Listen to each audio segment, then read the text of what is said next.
Welcome back for another tutorial from the Paint Couture creative team. My name is Latasha from Refinishing, and I'm going to show you how we took this little nightstand that I found at a neighbor's house and turned it into a whimsical Southwestern style nightstand. Just like usual, we started off by priming the entire piece, and I decided to use a sponge because I was short of time. And after that, I grabbed Moxie by the Sea by Paint Couture, and I went to work. I believe that I only put 2 coats on this piece. I typically use 3, but this paint was really bright and the coverage was amazing. I really like this color. This is Barbados Blue. It's kind of a darker. I'm going to draw, get rid of some of the thickness, and I'm going to just do 1 coat over this. That's pretty noticeable.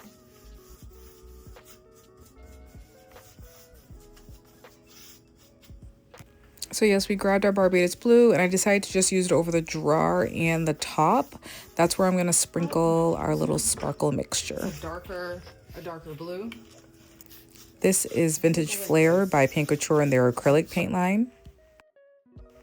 As you can see, we're going directly over the last coat of paint. In some spots, the paint is still moist, and I'm using a little bit of water to get almost like a clear glaze of this color over the base coat, and then wiping it back with a paper towel.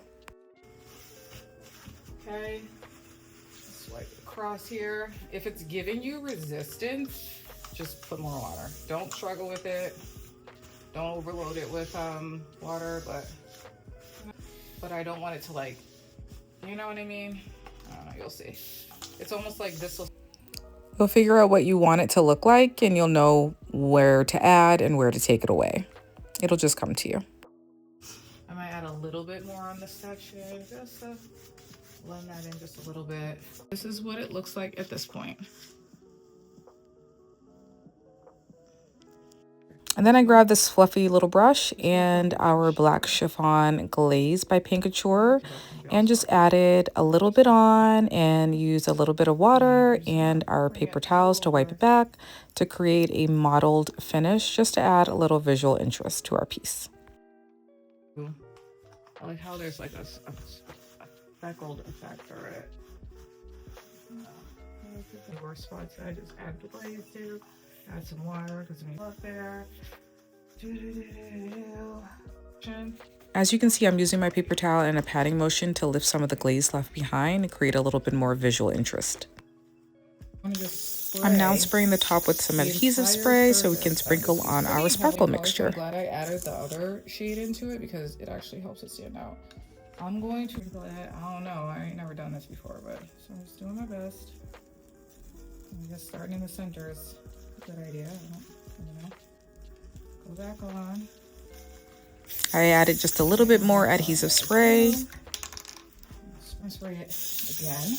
And then a clear coat to seal it in. This is just giving it more open time, really. I then decided it needed a little bit more color and contrast, so I grabbed these skulls that had like a Southwestern Arizona flair, I guess. I don't know, Midwestern, whatever it is. It just looks really cute. So I added those on, and then I took my satin and flat extreme guard mixture and placed that all over the entire piece to seal in all of our beautiful details. And there you have it. She's a Southwestern glam baddie. I mean, I don't know what else to call her. I don't know where she came from, but I just know if I had other epoxy pieces, I would have placed so much Midwestern flair on her. I can see jacket jean buttons on her. I can see fringe on the bottom of the piece. I think whatever you want to do with this finish, you can do. It's really exciting. It's very different for me, but it was a lot of fun.